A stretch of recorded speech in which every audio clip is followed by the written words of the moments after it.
you give me something like Clicker's right up there. Clicker. Thank you All so right. much.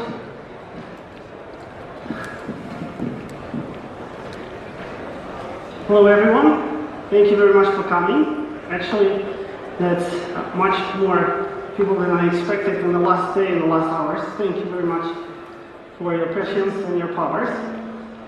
As already been announced, I'm Vlad from DMarket, CEO and founder.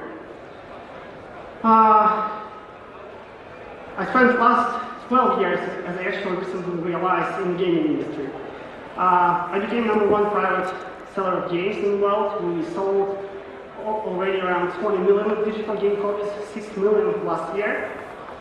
The second project we built 2 years ago was Skins.cash, a platform to trade in-game items. In those couple of games, which allow it to happen, we already traded almost 30 million of those virtual items and trading 50 to 60,000 items per day. The last and the most successful project is DMarket, which I will tell you a little bit more later. My very good friend Mo, who I believe could be probably somewhere around for the next 3 to 4 minutes, invited me here to share some insights from the gaming industry where I spent most of my productive life.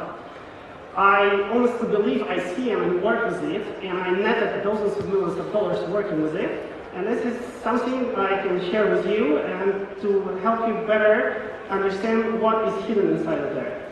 For me, it all started a very long time ago. That's actually the first game I've ever played. It was released when I was 5. I was playing first when I was maybe 10 to 11, and since then, games became my passion. This is a true art of the 21st century, and that's a very, very fast-growing multi-dollar business industry. Me, myself, in early 2005, realized that back there in Ukraine, where I was born and raised in Kyiv, the capital of Ukraine, licensed and official computer games costed like 3 to 4 times less than abroad or in America. At that point in time, we already didn't need any box to be traded. There was all about the code inside the box, which I would easily sell on different websites from eBay to anything else. So that's how it all started to be a business. Right now, I have 2 successful companies, and which netted thousands of millions of dollars, and third one going even faster. That's when the hobby became a business and the passion started bringing money.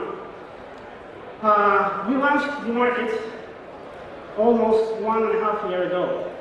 It's a marketplace, a platform, and a technology which actually allows gamers all over the planet to trade their items from any game on any platform. We work a lot with AAA partners from Unity to Sola. We connect the games, we trade virtual items with 20 plus games by end of this year. We have now around 500,000 users, so everything is going right as expected. I totally understand that there were a lot of speeches today about different opportunities in the blockchain era. From finance to banking to logistics and anything else. But what I know and what I can share is the gaming industry. It's growing very fast, and it gives us a lot of opportunities to invest and to make money. Right now, at least from what I have seen, there are a lot of industries, projects, and products where blockchain is used where we need it, and actually where we probably do not need it to be used. But it became a very, very trendy thing. You probably won't gonna believe me, but I consulted 2 very big fashion firms how they can use blockchain in their distribution models, in their sales models, and such. So blockchain is even in the fashion industry already. Today, most of the projects and money and turnover is focused around banking, finance, service industries. But what I can clearly see is that another top rising industry, gaming industry, is a perfect fit right after finance or payments. So in the world right now, 2 perfect fitted industries is payments, finance, and gaming industry. Perfect fit for the blockchain, and I'll explain why. As I already told you, we're trading a lot of virtual items. We actually build a platform, a technology, we work with the gaming production studios and developers. There is a huge demand from 2.3 billion of gamers in the world to trade virtual items. It's sometimes even for me hard to realize and to accept that almost 30% of the population in the world is playing games. Believe me, like 9 out of 10 kids who you probably have are already playing games, and that's a growing thing.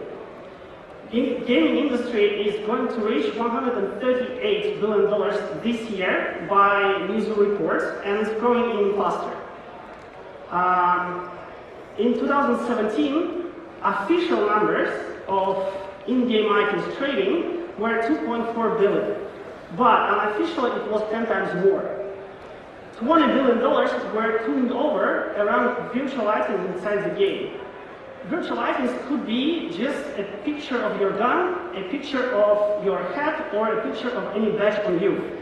But people pay billions of dollars for that, they trade it, and then they expect it to work in every game on the planet. There is a huge latent demand. As I already told you, on our project, Skins Cash, we trade around 50 to 60,000 items per day. And that's just a couple of games from one company which technologically allow it to happen. The latest record, by the way, for one skin, that's a picture of a sniper weapon. Just a picture, not changing any game balance, was $60,000, 6 and 4 zeros. The person paid just to show off. Probably most of you heard something about Fortnite. Guys netting 200 million already, and all on in-game items, which are not tradable at the moment compared to CSGO and Dota. There is a huge latent demand, and there is an advanced market because of a couple of things. First is a growing audience. It's growing for years and will grow for dozens of years. Because when I was 20, there were not so many people playing games as much as I did. Now I'm 34, and I know people 45, 50, paying thousands of dollars for the items, and kids are growing, they will play more, and the audience will grow eventually. Another thing, which is also in the reports of Mizzou, is a very important part, is that the percentage of gamers who pay and play increases also every year, and that's a lot. And the third and the last, that's what I learned from DMarket ICO, which we did last year. We raised $19 million. And what is interesting, that we attracted a lot of gamers. 60% of those gamers who attracted, they invested. So the majority of all gamers in the world, they understand what is blockchain, what is Bitcoin, what is Ethereum, how to use it. So this is a very ready-to-go auditory. There are some risks which should be handled properly to avoid unneeded, let's say, circumstances if you are looking into the gaming industry. This is something I want to share with you. I consulted a couple of firms already in the past couple of years, and the main question for them, when they see the numbers, they want to invest, they want to use, they understand, but they are asking me what the heck is happening. Why they pay for the items, why they want to show off, why there's so much turnover is happening around just pictures and numbers. I'm always trying to explain this. This is a show off. This is a territory where people spend most of their time. This is the territory where they have their social network, their social behavior, and their friends. And they want to show off. That's the most what is driving revenues. However, here, I'm to share another thoughts, and I am a gamer myself. I spent more than 10 years in the gaming industry building successful businesses, and I also invested in crypto. Something what I brought there combined is here to share with you. When I was choosing projects to invest, the most thing, and this is actually what a classical investor always do, it's the same thing in ICOs, is checking the team. And not only the founder, but also the co-founder, advisors, developers, whether they have any experience in the same industry they are building the project. Whether they have ever delivered any project which attracted users. And the last but not least is whether this bunch of people who are you going to invest or thinking about it have ever heard about such words as P&L, retention, turnover, and etc.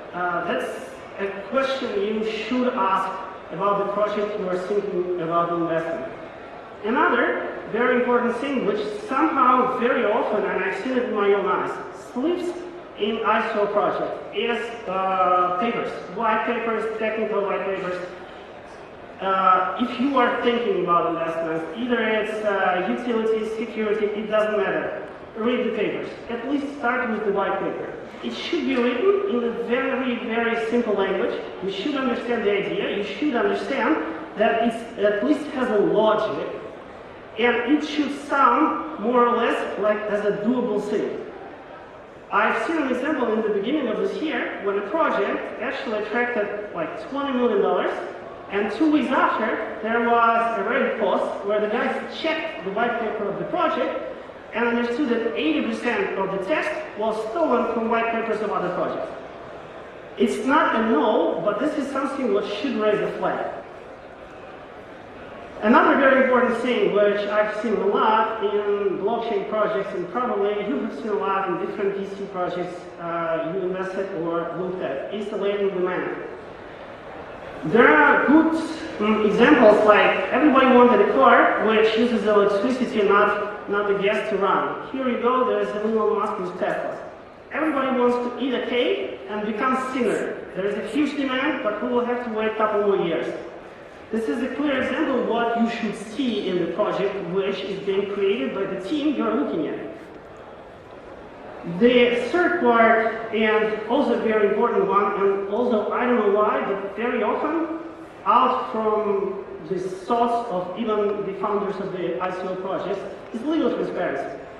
I've helped like 10 different projects in the past year to resolve problems with banks, with exchanges, with lawyers, because they have never thought to prepare the documents first, because doing anything, attracting any money, and going into any public sphere. Legal transparency, legal firms, this is something what should be before any money attraction, any publicity. And I left it for the last thing is the founder or co-founder of them both. I've seen projects where, if give an example, is the person was yesterday selling herring on the market. Today they're doing a project in the medicine industry or in insurance industry. So this is something what should really raise some flags. And again, as with the team and advisors and developers, you should actually ask the questions about what is your burn rate, what is your projected growth, everything. Normal investors always ask from VC projects. The same due diligence should be done, at least on the high level, with the founders or co-founders of any crypto project you are going to invest or looking at. That's how I believe any project should be built. That's what I have seen from projects before me on the scene, and that's how we built DMarket.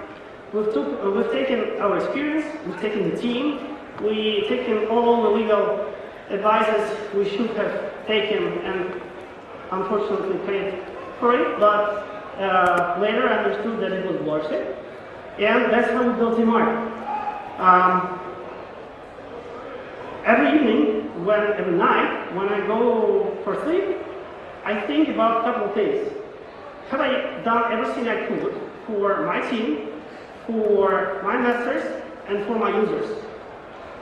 This is like 3 questions which every founder of each project which was here before me and which will be after me is 100% also asking himself. But this is something you have also to see in his eyes and what is happening. If there are some more questions and you believe in the gaming industry as much as I do, let's discuss it over the lunch. I'm all yours, and good luck to you all. Thank you.